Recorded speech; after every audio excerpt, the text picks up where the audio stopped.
Hey everyone, and welcome to another Tier 4 challenge guide in GTA Online. Today we're going over some strats that you can use for the Simeon Repo jobs. And for the contact mission ones, you can very easily complete them just by having another player and having them do all the work for you. But it's not necessarily fun, so I thought for these guides on the contact missions, I'd show you ways that you can complete them entirely solo if at all possible. As we get to some other contact missions, they might be a bit hard to do solo or maybe even impossible, but I'll still try my best because I know not everyone has friends to play this game and they still want to complete the challenges. And we're also going to try to tackle all of these in one go: the 80% accuracy challenge, the no snacks and armor challenge, and the take less than 50% damage challenge. All on hard mode, of course, and by going right after the tier 4 challenges, you also complete all the other tiered challenges before it, so it's just the quickest way to do them.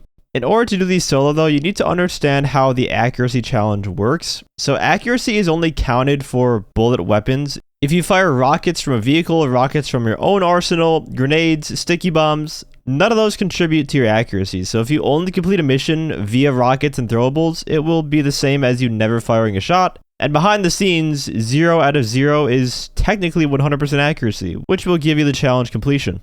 What also doesn't count towards accuracy are tank shells, meaning the Ghillie is going to be your best friend on a lot of these missions because not only can you use it without voiding the accuracy challenge, but you're also protected to help you with the other health challenges. Also, about the snacks and armor challenge, you're completely fine if you buy armor at the lobby screen before the mission starts. As long as you don't equip armor on the mission itself, you'll be good to go. And I also want to give a shout out to GTAMen for testing a lot of these strats that I'm going to be using in this video. I'll have his video linked down in the description if you want to know more about them. For the first mission, Blow Up 4, you want to go over to the warehouse and don't go near the circle just yet. First, call in your Ghillie and have it parked near the entrance, and don't drive the Ghillie into the objective or else it's going to despawn and then have to recall it, which is actually what happened to me, as you'll see later. I had to improvise a bit. When you go into the warehouse, just use the RPG or rockets to blow up the vehicles. Do not use the railgun because that's technically a bullet weapon and it's going to ruin your accuracy. When you get out, your tank should be nearby where you left it. For me, I noticed it wasn't there, so I had to make a mad dash to the roof and take out enemies that I had to be very careful doing so to not miss shots to keep my accuracy up, until eventually I grabbed a tank when the coast was clear and cleaned everyone else up. But for those of you who didn't get your tank despawned, you just hop in the tank and kill everyone. And that's all there is to this mission. It's one of the easier ones. Up next is burn rate. This one I would say is probably the hardest one to do solo. You have to find a fire truck, which you can get by just calling 911 or blowing up a car to start a fire, but that also gets you cops. Alternatively, and what I prefer you to use, is the RCV. Yes, the RCV has one use for it. And the reason why this one is a bit more difficult is because you can't really use the Ghillie for it, because a lot of the enemies are near the cars, and if you blow up the cars, it's mission over. Also, the time limit isn't that forgiving either, so what I recommend you do is come in from the left-hand side with the RCV and work your way towards the right. You have to be very aware of where the enemies are positioned in relation to your own truck. You basically want to try to put out the fires with your back towards the enemies so they can't shoot you almost all the time. You can also run them over and use the water cans to kill enemies and it won't take away from your accuracy. But just take your time with this because there are a lot of enemies in this area. You just need to stay in control and keep them from getting in front of you for easy shots on you. It might take you a few tries to get it just right. I managed to do the mission while taking, I would say, 25%-ish damage. And losing armor does count towards the damage too, so if you start the mission with full armor, you'll fail that challenge even if you have more than half health remaining. After all the fires are put out though, you can then get out of there and call in the Ghillie to finish the job, killing all the enemies. If the enemies are still close to the cars, I wouldn't risk it. I wouldn't take my chances. I'll just run them over just in case you can still blow them up and fail the mission. But from this point on, you just have to kill everyone and you're done. That's the easiest part. For Do You Even Lift, as a solo player, this is probably going to be extremely tedious and boring, but at the same time, this is probably the easiest one in the mission strand because there are hardly any enemies, if there are even any at all. All you're doing is grabbing a cargo bob and carrying some cars to the drop-off point, and that's it. The cargo bob that I'm using here can be found on the hospital roof, and yeah, there are really no threats that I saw in this mission that could damage you at all. One car I did have to get out of the cargo bob and drive it a little bit forward to get it in a better position to cargo bob it, but this mission doesn't really need very much explaining. It's pretty simple, just time consuming if you're solo. GTA Today 2, if you don't have an Oppressor Mark II, you're gonna have a rough time with this mission doing it solo, I'm afraid, because you have to steal 4 different cars in a 15-minute time frame. The first 2 cars each will have enemies around them. The one near the gas station is the toughest because they're on different elevations. Some are on the roof, some are on the ground. I ended up just landing and firing RPGs at them. Just take cover where you can and you should be fine. I managed to not get shot once here actually. And on the way to the docks, the enemies will not give chase either, which is nice. While driving though, it is important to replenish your explosive ammo because you're going to be going through it a lot on these missions trying to do the challenges. And once you drop off each car, you need to get back on that Mark II as soon as possible and haul ass over to the next one because you don't have much time for solo. And the next vehicle is in gang territory, but the enemies are in much easier spots to hit from afar with missiles. One enemy you will have to take out with a bullet weapon because he is right next to the vehicle, so just carefully headshot him or use a revolver. Something with high damage to kill him instantly and just take the car. And again, no one's going to chase you for this one either. Once you deliver the second car, 2 more will spawn in. One is at the police station, and you can use your rockets to take out some of the cops here. However, the 2 cops standing next to the garage door, do not shoot a missile at those because you will blow up the car inside if you do. So just save those guys for last and take them out by a bullet weapon. Lester is available to help you lose the cops on this mission. However, it's your choice whether you want to use it now or save it for the next car. For the cop chases, you really just want to avoid colliding with them because A, that can cause you to take collision damage to your health bar, and B, the cops can then shoot you easily.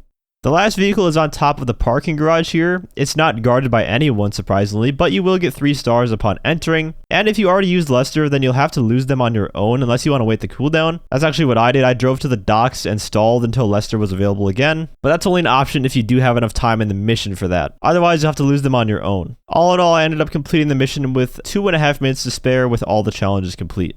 RV nearly there is kind of annoying. It's not too difficult though. The briquette is hidden in a pile of RVs and you have to move the RVs to free a path with the briquette one way or another. So you're going to need a vehicle that can smash things out of the way with ease. I use the Vigilante here, which has good ramming power. The Sasquatch monster truck with the ram is probably also another good option. If you happen to have a cargo bob as a personal aircraft, you can also call that in, carry the briquette out, and then drive it there easily. I, unfortunately, do not have a cargo bob as a personal aircraft because for some reason Rockstar decided to give us an aircraft-style DLC without increasing hangar storage space. Now you'll see me get out of the Vigilante, and that's because I accidentally shot the machine guns when I meant to fire a rocket at this guy, so I had to go back and make up for it by hitting 4 follow-up shots, which would give me exactly 80% accuracy with 4 out of 5 hits.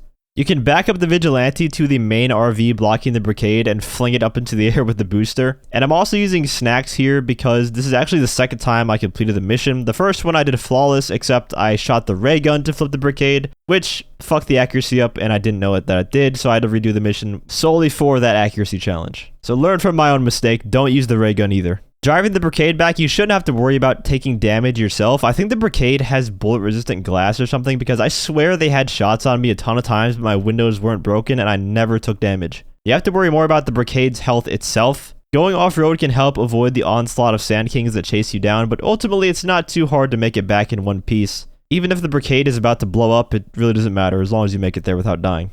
Sasquatch requires you to steal a monster truck at the Maze Bank Arena. I went in there with the Ghillie tank just in case, but you probably don't have to use the Ghillie here. There aren't too many enemies here where this would be required. I'm not exactly sure if you have to use the monster truck or if you could just steal it and then use another car to blow up all the vehicles, but I did it just fine using the monster truck. The only enemies you come across in this mission are the cops that chase you and a few near the Benny's mod shop as well. You can also use the sticky bombs to blow up the cars from the monster truck to speed things up a bit, as well as Lester to lose the cops, which you should probably save until after all the cars are destroyed. I used it before then just to get them off me, but then I got cops again when I destroyed the final lot of vehicles and had to lose the cops myself in the Ellis River. But all in all, this mission is quite straightforward. You can really just do it as you would normally and complete the challenges easily. Under the Hammer is like a shorter version of GTA today. There are 2 cars at a police station that you have to get to the docks. So what are we going to use? That's right, the Ghillie tank. Just be careful not to blow up the cars. When the coast is clear enough, you can get in and go. Lester unfortunately does not work for this mission. You'll have to lose the cops on your own. What I did was hide in between the cargo containers here at the docks. You could probably just drive around the docks avoiding the vision cones and that would work too though.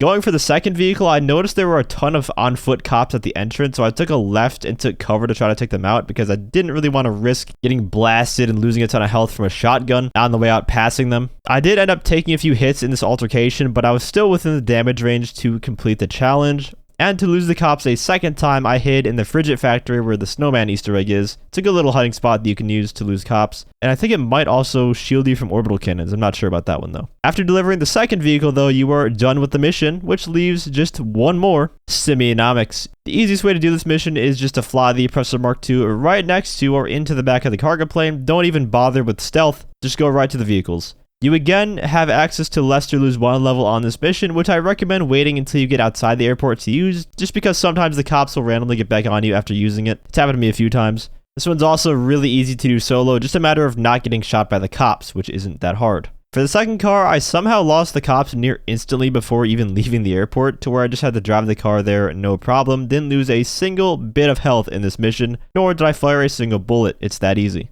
But that is going to wrap up the Tier 4 guide for the Simeon Repo missions. If you enjoyed the video or found it helpful, feel free to leave a like as well as subscribe to my channel for more GTA Online content. If you have any strategies that you used for the Simeon Repo jobs that I didn't mention in this video, feel free to leave them down below to help someone else out. I also want to give a huge shout out to all my channel members for your support. If you'd like to become a member for some exclusive perks, you can either use the join button or the link that's down in the description. And as always, thanks for watching and have a great day.